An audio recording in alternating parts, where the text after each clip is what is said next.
Satan was defeated on the cross. शैतान क्रूस पर हरा दिया गया। That's the part which is hardly emphasized. ये वो भाग है जिस पर शायद ही जोर दिया जाता है। We hear a lot about Jesus died on the cross for us. हम बहुत कुछ सुनते हैं इस बारे में कि यीशु मसीह क्रूस पर हमारे लिए मरा, But that Jesus defeated Satan on the cross. पर यह कि यीशु ने शैतान को क्रूस पर हरा दिया। Satan was not defeated until Jesus died on the cross. शैतान तब तक हराया नहीं गया था जब तक यीशु मसीह उस क्रूस पर नहीं मरा।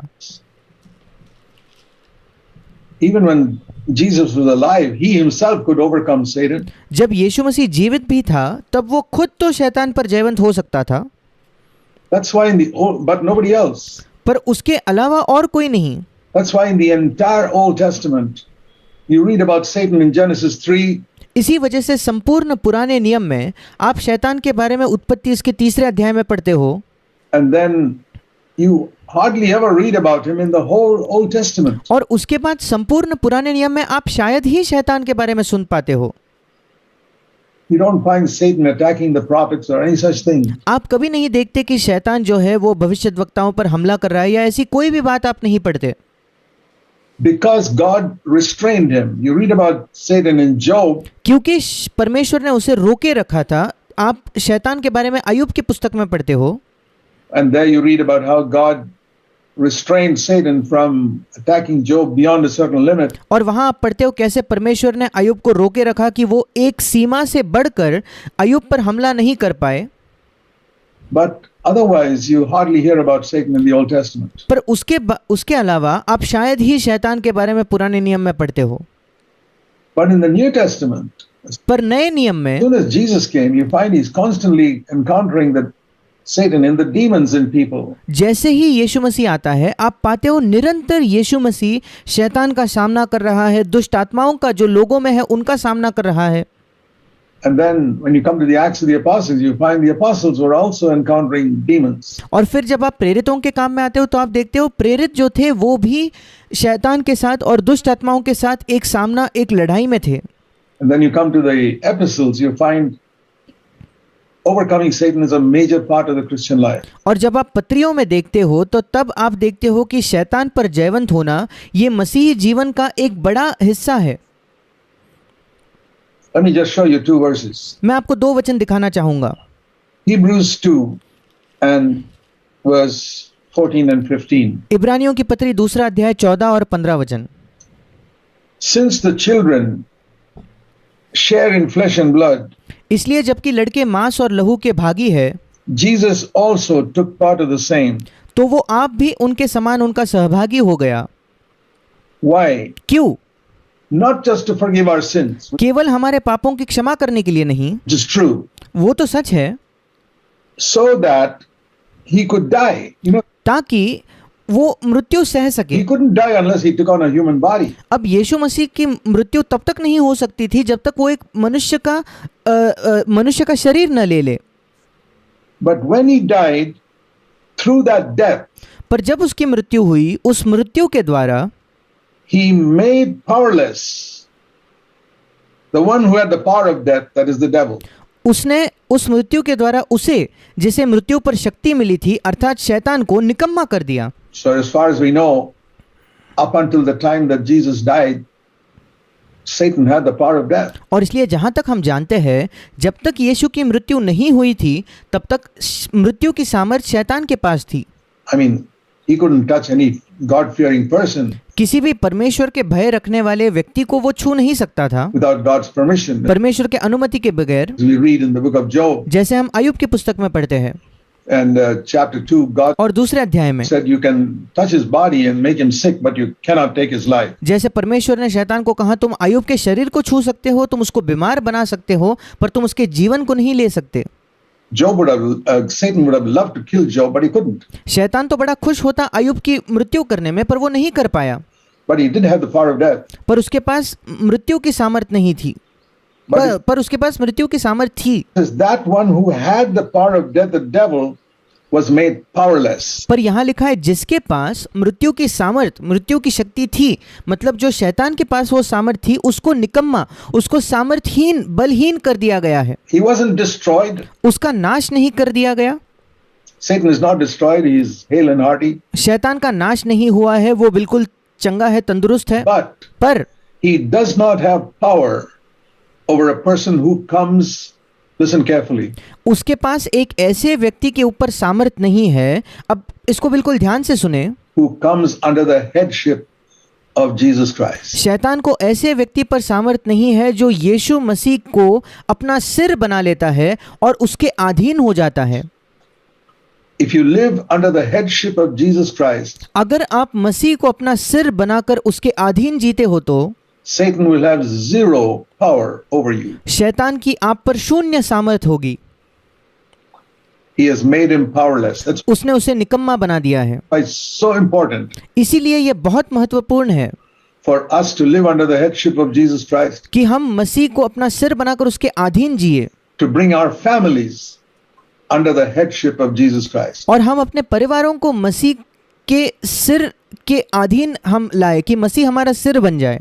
He made him powerless so that he can deliver or free those who through fear of death were all their lifetime subject to bondage and slavery. उसने शैतान को निकम्मा कर दिया ताकि 15 वचन और जितने मृत्यु के भय के मारे जीवन भर दासत्व में फंसे थे उन्हें छुड़ा ले। The fear of death is there in all human beings. सारे मनुष्यों में मृत्यु का भय है। And it says here that through Christ's death we are delivered from it. और यहाँ लिखा है कि मसीह के मृत्यु के द्वारा हम मृत्यु के भय से छुड़ा लिए जाते हैं। Many of you will admit that you are freed from your sins आप में से कई लोग ये मानोगे कि आप आपके पापों से छुड़ाए गए हो because you have come to Christ. क्योंकि आप मसीह के पास आए। How many of you knew that Satan was also defeated on the cross? And let me ask you another thing. आप में से कितने लोग ये जानते थे कि उसी क्रूस पर शैतान को भी हरा दिया गया? और मैं आपसे एक और प्रश्न करना चाहता हूँ। How many of you have been delivered 100% from the fear of death? आप में से कितने लोग हो जो 100% मृत्यु के भय से छुड़ाए गए हो? You will gladly acknowledge that you've been delivered 100% from your sins, आप खुशी खुशी ये मान लोगे कि आप 100% अपने पापों से छुड़ाए गए हो, past sins. आपके सारे पूर्व और भूतकाल के जो पाप है उनसे। You know the blood of Christ has taken care of us. आप जानते हो आपके अतीत के पापों की मसीह के लहू ने उनको पूरी तरीके से शुद्ध किया है। But here it says, He died to destroy the one who had the power of death, the devil, so that, purpose, और यहाँ लिखा है कि उसने मृत्यु सही ताकि वो अपने मृत्यु के द्वारा शैतान को जिसको मृत्यु की सामर्थ थी उसको निकम्मा कर दे, ताकि that those who through fear of death, do you know that the fear of death, it says in verse 15, brings us slavery. ताकि जितने जो मृत्यु के भय के मारे जीवन भर दासत्व में फंसे थे। क्या आप जानते हो 15 वचन में लिखा है जो कोई मृत्यु का भय रखते हैं वे एक दासत्व में है। It makes a man a slave, वो एक मनुष्य को एक गुलाम बना देता है। वो भय always afraid of death. What हमेशा वो मृत्यु से डरता है, घबराता है। will happen? What will happen? अब क्या होगा, अब क्या होगा? I might get a sickness, I might get cancer, I might get an accident. मुझे बीमारी हो जाएगी, शायद मुझे कैंसर हो जाएगा, शायद मेरे साथ कोई दुर्घटना, कोई एक्सीडेंट हो जाएगा। And we live in that fear. I'm not saying we shouldn't be careful. और हम उसी भय में जीते हैं। अब मैं ये नहीं कह रहा कि हमें सतर्क या सावधान नहीं होना है। We must be very, very careful. But there's हमें बहुत ज्यादा सतर्क और सावधानी से जीना a है। lot of difference between careful and living in fear. सावधान होने में और डर के जीने में या भय से जीने में, इसमें बहुत बड़ा अंतर है। There's a lot of difference between being careful and being tense and anxious. और सतर्क होकर, सावधान होकर जीना और चिंता करके दबाव के साथ जीना, इन दोनों में अंतर है। Anxiety is not part of the Christian life. चिंता ये मसीह जीवन का भाग नहीं है। Carefulness, yes. सतर्क होना, सावधान होना, हाँ। Jesus was careful. यीशु खुद सावधान था। We read in the Gospels that sometime he would not go to some place where they were trying to kill him. हम सुसमाचारों में कुछ जगह पढ़ते हैं कि कभी-कभी यीशु मसीह कोई जगह नहीं जाता था क्योंकि वो जानता था कि वहाँ के लोग उसे मारने की कोशिश कर रहे हैं। That's just being carefulness. वो बस सतर्क था, सावधानी रख रहा था। But he wasn't afraid. पर वो डर नहीं रहा था, Never. Jesus was not afraid for 1 second. कभी भी नहीं। यीशु मसीह एक क्षण, एक सेकंड के लिए भी नहीं डरता था, But he was careful all the time, and we पर वो निरंतर सावधान था, should be also. और हमें भी सावधान होना चाहिए। But not live in the fear of death, पर हमें मृत्यु के भय में जीना नहीं चाहिए, because Satan was defeated on the cross. The क्योंकि यीशु मसीह उस क्रूस क्योंकि शैतान उस क्रूस पर हरा दिया गया है। second verse I want to show you और दूसरा वचन जो मैं आपको दिखाना चाहता हूँ is Colossians in chapter 2. वो है कुलोसियों की पत्री उसका दूसरा अध्याय। Colossians chapter 2. कुलोसियों की पत्री दूसरा अध्याय, It speaks about the two things that Jesus did for us. यहाँ दो बातें लिखी हैं जो यीशु ने हमारे लिए की। First of all, in verse 14, सबसे पहले तो 14 वचन में he cancelled out Colossians 2:14. He cancelled out the certificate of debt. कुलुसियों 2:14 में लिखा है, सबसे पहले तो विधियों का वो लेख जो हमारे नाम पर और हमारे विरोध में था, यीशु ने उसे मिटा डाला। Every time we sin, it's like we owe a debt to God. और यहाँ हिंदी में लिखा है विधियों का लेख, और इंग्लिश में लिखा है विधियों का जो कर्ज था। जब कभी हम पाप करते हैं, मानो हम परमेश्वर के कर्जदार बन जाते I don't हैं। know whether you realize that. मैं नहीं जानता आप आपने इसको महसूस किया है या नहीं। You have a bad thought, you got into debt to God. अगर आपका कोई बुरा विचार था तो आप परमेश्वर के कर्जदार बन गए हो। You have a bitterness against somebody, you're in debt again. किसी के प्रति आपके हृदय में कड़वाहट है, आप फिर एक बार कर्जदार बन गए हो। Men are increasing their debt every day. You got a wrong attitude towards someone. You go and sit. मनुष्य प्रतिदिन परमेश्वर के खिलाफ उनका जो कर्जा है उसे बढ़ा रहे हैं। किसी के प्रति आपका गलत रवैया है, And gossip against someone. आप अगर बैठकर किसी के बारे में उनके पीठ पीछे निंदा करते हो तो Your debt is increasing. आपका कर्जा बढ़ते जा रहा है, बढ़ते जा रहा है। How many people would increase their financial debt like that? कितने लोग अपने आर्थिक कर्जे को इस प्रकार बढ़ाते थे? We're so crazy. हम कितने मूर्ख हैं। Financial debt is not as serious as the debt of sin, आर्थिक कर्जा जो है वो इतना गंभीर नहीं है जितना पाप का कर्जा होता है। which destroys our life. पाप का कर्जा हमारे जीवन को पूरी तरीके से उसका नाश कर सकता है। And this debt of sin, और ये जो पाप का कर्जा है, Jesus, it says when Jesus died on the cross, Colossians 2:14, he cancelled it out. और कुलुसियों 2:14 में लिखा है जब यीशु मसीह की मृत्यु हुई तो उसने उस पूरे कर्जे को मिटा डाला, He paid that debt. उसने वो कर्जा चुका दिया। Are you making him increase that? Lord, pay this debt also, pay this debt also, pay the. क्या आप उस कर्जे को निरंतर बढ़ा रहे हो और क्या आप प्रभु से जाकर कहते हो प्रभु इस कर्जे को भी चुका दे, प्रभु इस कर्जे को भी चुका दे? We should be so careful not to sin. हमें कितना सतर्क होना चाहिए कि हम पाप नहीं करते। You should be careful not to shout and get angry at your wife. आपको बिल्कुल सावधान होना है कि आप अपने पत्नी पर चीखते चिल्लाते नहीं, उस पर गुस्सा नहीं होते, Or shout and get angry at your husband. या अपने पति पर चिल्लाकर गुस्सा नहीं होते। That is increasing your debt. ये करने के द्वारा हम अपना कर्जा बढ़ा रहे हैं केवल। That's what Jesus died on the cross for. इसीलिए तो यीशु मसीह उस क्रूस पर मरा। It's like going to Jesus and say, pay my debt again, pay my debt again, pay my debt again. ये बिल्कुल ऐसा है कि हम यीशु के पास जाकर कहते हैं यीशु फिर एक बार मेरा कर्जा चुका दे, फिर एक बार मेरा कर्जा चुका दे, फिर एक बार मेरा कर्जा चुका दे। How many times a day are you going to do it? एक दिन में कितने बार आप ये करने वाले हो? Are you going to take this matter of debt more seriously? क्या आप इस कर्जे के मामले को इसके आगे गंभीरता से लोगे? Sin is a debt. Jesus cancelled out the certificate of debt. पाप एक कर्जा है और यीशु मसीह ने उस पाप के कर्जे को मिटा डाला which is against us. जो हमारे विरोध में था। Took it out of the way, nailed उसने पूरी तरीके से निकाल दिया, it to the cross. क्रूस पर कीलों से जड़ दिया। Is the Lord. परमेश्वर का धन्यवाद हो, उसकी स्तुति हो There is complete freedom from the debt of sin, कि पाप के कर्जे से हमें पूर्ण स्वतंत्रता है। from the guilt of sin. पाप के जो अपराधी भाव पाप की वजह से आता है उससे हमें स्वतंत्रता है Through Christ's death on the cross. But मसीह के उस क्रूस पर मरने के द्वारा। पर if you love the Lord, you will not take advantage of it. अगर आप प्रभु से प्रेम करते हो तो फिर आप इस बात का फायदा नहीं उठाओगे। The more I meditate on the cross, the more I hate sin, even the slightest wrong attitude or thought. जितना ज्यादा मैं क्रूस पर मनन करता हूँ, प्रभु के प्रेम पर मनन करता हूँ, उतना ही ज्यादा मैं पाप से घृणा करता हूँ। एक छोटा सा रवैया क्यों ना हो, एक छोटा सा विचार क्यों ना हो किसी के बारे में बुरा, Or attitude or word या कोई छोटा रवैया या मेरा कोई छोटा शब्द or deed. या मेरा कोई काम।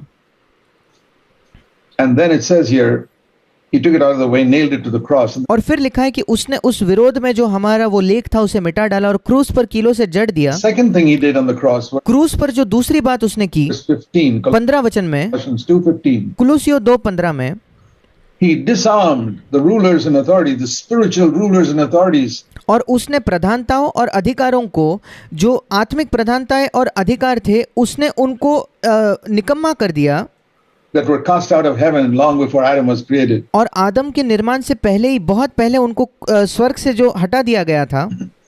And he made a public display of them. और उसने उनका खुल्लम खुल्ला तमाशा बनाया। On the cross, there was a public display that all the angels could see. उस क्रूस पर एक खुल्लम खुल्ला तमाशा हो गया इन सारी प्रधानताओं और अधिकारों का, जो सारे स्वर्गदूत देख पाते थे। And if you have the eyes of faith, you can see it too. और अगर आपके पास विश्वास की आंखें हैं तो आप भी इसे देख पाओगे। Most of you have had the eyes of faith to see Jesus taking your sins on the cross. आप में से अधिकतर जो लोग हैं उनके पास विश्वास की ये आंखें हैं, ये देखने के लिए कि यीशु मसीह ने उस क्रूस पर आपके पाप उठा लिए। None of us saw Jesus hanging on the cross, हम में से किसी ने यीशु को उस क्रूस पर टंगा हुआ नहीं देखा, but the eyes of faith have shown you taking your sin पर विश्वास की आंखों ने आपको यह दिखाया है कि आपके पाप को लेकर on the cross. उस क्रूस पर You need the eyes of faith to see also बिल्कुल वैसे ही आपको विश्वास की आंखें इसलिए भी चाहिए ताकि आप ये भी देख पाओ that he took away the armor, the weapons of these evil rulers and authorities, कि यीशु मसीह ने उस क्रूस पर इन जो दुष्ट प्रधानताओं और अधिकारों के शस्त्र को निकाल लिया, उनके हथियारों को निकाल लिया, that they could harm you. जिससे वो आपको हानि पहुंचा सकते थे, उन सारे शस्त्रों को निकाल लिया। They cannot. वे नहीं आपको हानि पहुंचा सकते, चोट पहुंचा सकते। There is no place for even the slightest fear of Satan शैतान के थोड़े से भी भय की हमारे जीवन में कोई जगह नहीं है in our life. That Satan can attack us, कि शैतान हम पर हमला कर सकता है attack our families. या हमारे परिवारों पर हमला कर सकता है। He may try, वो कोशिश तो कर सकता है, but he's been disarmed.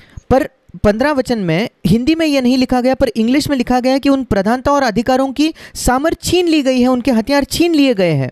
It's like a snake. Satan is pictured like a snake. और मानो शैतान जो है उसका चित्रण किया गया है कि वो एक सांप के समान है।